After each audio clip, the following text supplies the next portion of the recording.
చేసి ఉంటారు. మళ్ళీ రేపు ఈ అవకాశం ఉండదు. 3 మాటలు పరిశుద్ధమైన గ్రంథంలో ఎందుకు రక్షణ పొందాలి, అసలు యేసుక్రీస్తు ప్రభు దగ్గరికి ఎందుకు రావాలి. సామెతల గ్రంథం 15వ అధ్యాయము 24వ వచనం తీసిన వారు చదువుదాం. సామెతలు 15:24. కింద ఉన్న పాతాళమును తప్పించుకోవాలని బుద్ధిమంతుడు పరముకు పోవు జీవ మార్గముకు నడుచుడు. హల్లెలూయా. ఈ లోకంలో ఎలాగైనా బతకొచ్చు, ఎలాగైనా జీవించవచ్చు. కానీ మరణించిన తర్వాత స్టార్ట్ అవుతుంది మన జీవితం. ఎవరికైనా ఏముందలే, ఏమి తిందామా, ఏమి తాగుదామా, ఏమి ధరించుకుందామా, ఏమి సంపాదించుకుందామని కాదు. బుద్ధిమంతుడైతేనంట మన చనిపోయిన తర్వాత మన ఆత్మ ఎక్కడికి వెళ్ళాలి, ఏంటి అని ఒక జ్ఞానం కలిగి నడుచుకుంటాడు. ఒకప్పుడు నేను భయంకరమైన తాగుమోతుని, భయంకరమైన వ్యక్తిని, ఇటువంటి సేవకులు కొట్టడానికి వెళ్ళేవాడిని. రక్షించబడిన 5 నెలలకి యాక్సిడెంట్ అయింది. 72 శవాల గదులు పడేస్తారు. ఇంకా బతకడని చెప్పారు. సర్జరీ జరిగిన తర్వాత 2 నెలల 10 రోజులు అన్నం లేకుండా మంచినీళ్ళతో బతికాను. కానీ రక్షించబడ్డాను కనుక ఆయన హస్తం నన్ను సాపి నన్ను ముట్టి స్వస్థత ఇచ్చింది. ఈ రోజు ఈ తల్లిగారి విషయంలో చాలా ఒక మాట చెప్తాను, ఎంతగా జరగడానికి. ఒకవేళ ఈమె సత్య మార్గంలో జీవ మార్గంలో రాకుండా ఉన్నట్టే ఈ కోటు ఇంకో రకంగా జరిగేది. మరణం అనేది ఎప్పుడు ఎక్కడ ఎలా వస్తుంది ఎవరికి తెలియదు. ఒకవేళ తెలిస్తే మానవుడు ఏమైపోతాడు, చింతపడి కలిగేస్తాడు. కానీ బైబిల్ ఏం చెప్తుందో తెలుసా? 116వ కీర్తన 15వ వచనం అంటాడు, యెహోవానందు భక్తుల మరణము ఆయన దృష్టికి విలువ గలది. శాపలు కట్టాలి. ఈ రోజు తల్లి గారు దేవుడు నమ్ముకుంది కనుక, ఆ జీవ మార్గంలో నడుస్తుంది కనుక ఆమె సంతానవంతుడియో ఆమెను ఎంబడిస్తుంది. హల్లెలూయా. ఎంబడించాలి దేవుడిని. ఎందుకంటే ఈ లోకంలో ఇంతలో కనిపించి ఇంతలో మాయమే ఆవులాంటి జీవితాలు మాని. ఈ రోజు నేను చెప్తాను, క్రైస్తవులంటే రియాలిటీ, నిజముగా అది బతికినా చచ్చిన వాడు రాజే. హల్లెలూయా, హల్లెలూయా. ఇక్కడ సత్య యేసుక్రీస్తు ప్రభువులో తేలుతాం మనం. ఇక్కడ ఏముంది, ఇక్కడ కళ్ళు మొత్తం చాలు. ఇప్పుడు తల్లిగారి ఏమంది, గుమ్మడి వారి పేట అడ్రస్ మారిందంటే. హల్లెలూయా. ఆధార్ కార్డుతో పని లేదు, రేషన్ కార్డుతో పని లేదు, గుర్తింపు కార్డుతో పని లేదు, పాన్ కార్డుతో పని లేదు. ఒకే ఒక కార్డు ఉంది ఆమెకి. జీవ మార్గాన్ని ఎంచుకుని దేవుడు నమ్మింది. తప్పలు కొట్టాలి.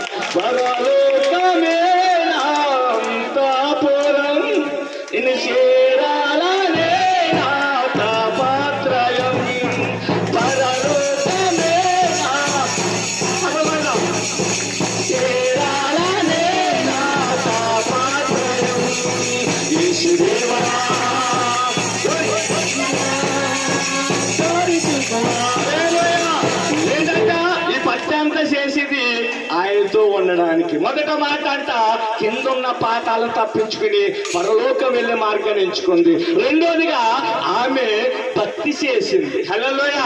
భక్తి చేసింది కనుక ఇంతమందిగా మన ఆధార్ గుడుకులు ఇంతమందిని ఎక్కడ చూడలేదు. సభలు కొట్టండి, గట్టిగా చెప్పాలి. ఒక రిటైర్మెంట్ డిఎస్పీ గారు ఆత్మపూరిలే ఆత్మతో నింపబడి 45 నిమిషాలు ప్రసంగం చేసాడు. ఆయన చక్కని మాటలు, ఆత్మ పేరే. ఎందుకంటే అది ఒక ఆశ ఉంది. ఆ డ్యూటీలో మరి ఎలా ఉన్నారో నాకు తెలియదు. కానీ ఇక పైన ముగింపు వరకు దేవుడి కోసం మీరు వాడబడబోతున్నారు. ఖచ్చితంగా అది దేవుడి కోసం నిలయంగా వాడబడతారు. ఎందుకంటే ఒక భారం ఉంది, ఒక్కలైనా నేను రక్షించాలి. చివరిగా ఒక మాట చెప్తానని వినండి. పరిశుద్ధమైన గ్రంథంలో బతికితే ఎలా బతకాలంట, ఎలా బతకాలి మనం? రాజ్యం ఎలాగా, king of king. Hallelujah. Son of God. మన దేవుని బిడ్డలము, రాజ్య బిడ్డలము, రాజోకి సమాజము. ఈ రోజు ఈ కుటుంబంలో ఇంత చెప్తున్న సాక్ష్యం తోడుకోలు కావాలి. ఆశ కోసం నేను అంటాను, ఆ అత్తగారికి నా చిన్న కోడలకు పిల్లలు లేదని చింత లేకుండా దేవుడు చేసి తప్పులు కట్టండి. అవునా కదా? ఆమె ఉండగానే గర్భం ధరించుకుంది. ఆమె ఉండగానే నిండి సూరాలుగా ఉంది కనుక ఆమెకి ఏ చింతయో లేదు, ఏ బాధయో లేదు. అనుకున్నట్లుగానే దేవుడు మంచి బిడ్డను ఆమెకి ఇస్తాడు. ఆమె విషయంలో మనం బాధపడవలసిన లేదు. మూడోదిగా ఇక్కడ రాయబడ్డ చూడండి, ప్రకటన 14:13 ఏముంది? పౌలందు ఋతు పొందిన వారు గండులు. ఆ కింద చదివితే ఇంకా చాలా మాట ఉంది, చదువుదాం. అక్కడే ఉంది, కింద కొంచెం కిందకు వద్దాం. ప్రకటన 14:13 ఏముంది చదవండి. ఋతు పొందిన వారు ఇచ్చేవారు, దాని కింద ఉంది అసలు సబ్జెక్ట్. అక్కడే అచ్చట ఇప్పుడు నుండి ప్రభునందు ఋతు పొందిన వారు ధన్యులు, రాయబడినది ఒక స్వరము చెప్పగా నేను వింటిని, నిజమే వారు విశ్రాంతిలోకి వెళ్ళిన తల్లి గారు వారి తీరులు రావు చూడాలి. భక్తి చేస్తే మన వెనకాల ఏముండాలి? 3 ఉండాలి. క్రైస్తవుడికి నీ ఈదులో సాక్ష్యం ఉండాలి, సభలు కట్టాలి. స్థానిక దైవజనులు చెప్పారు, తల్లి గారు లేపాడు మా సంఘానికి, కామానికి, బంధువులకి, చుట్టాలకి లోటు. చాలా మంది చెప్తే భలే సచ్చింది అనుకునే వాళ్ళు లేకపోలేదు. హల్లెలూయా. ఏడ వదిలిపోయిందని చెప్పుకునే వాళ్ళు ఎవరో లేకపోలేదు. ఈ రోజు ఆ తల్లి కోసం దైవజనుడు ఆయన ఆత్మీయ తండ్రి ఒక మాట చెప్పాడు, మాకు సంఘానికి లోటు. కోడలు చెప్తుంది మా అత్తగా లేకపోతే మా కుటుంబానికి లోటు. అదే చెట్ట ఆవిడైతే. అందుకంటా నేను టాలెంట్ అందరికి ఉంటది కానీ క్యారెక్టర్ ముఖ్యం. హల్లెలూయా. క్రైస్తవుడంట బైబిల్ పడితేనంట నువ్వు అనుకుంటావు నేను బైబిల్ పట్టానని, భయపడి నువ్వు వెళ్తుంటే జనాలందరూ నేను పట్టుకోవాలని చూస్తా ఉంటారు. అదే క్రియ, అదే క్రియ.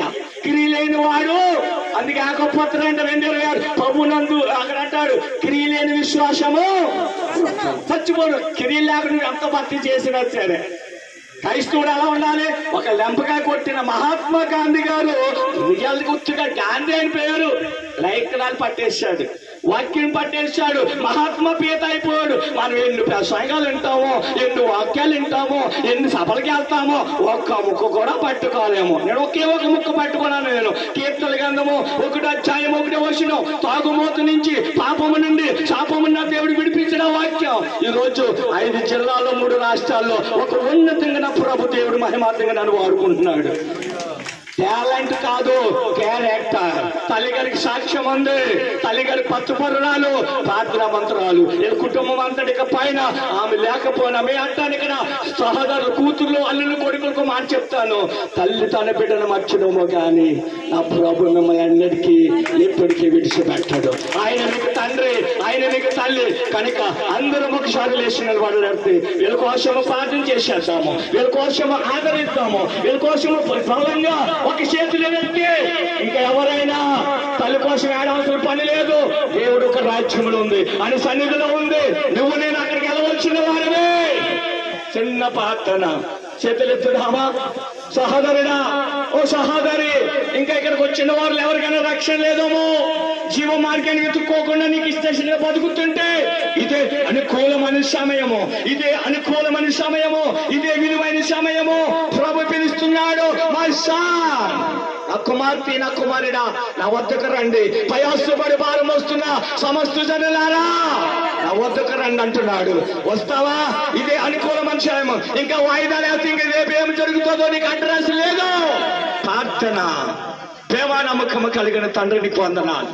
సారమ్మ గారి విడిచి వెళ్ళిన కుటుంబానికి అందరికీ ఆదరణ, నెమ్మది, సంతోషము కలిగినట్లు ఇక్కడ విత్తబడిన ప్రతి మాట వాళ్ళ హృదయంలో భద్రపరుచుకుని నీ రాకడ అనొచ్చినంత వరకు, తల్లిని చూసినంత వరకు ఒక నిరీక్షణ ఉండాలి. ప్రభువా, వచ్చిన వాళ్ళందరినీ దీవించండి, వచ్చిన వారందరినీ బలపరచండి, కుటుంబ సభ్యులందరినీ ఆదరించి బలపరిచి వాక్యం అందించిన రిటైర్మెంట్ ఎస్పీ గారిని బట్టి ఆయన ఇంకా అనేక స్థలాలలో ఈ సువర్ణ శిక్ష, కృప, ధైర్యము, అభిషేకం దయచేయండి.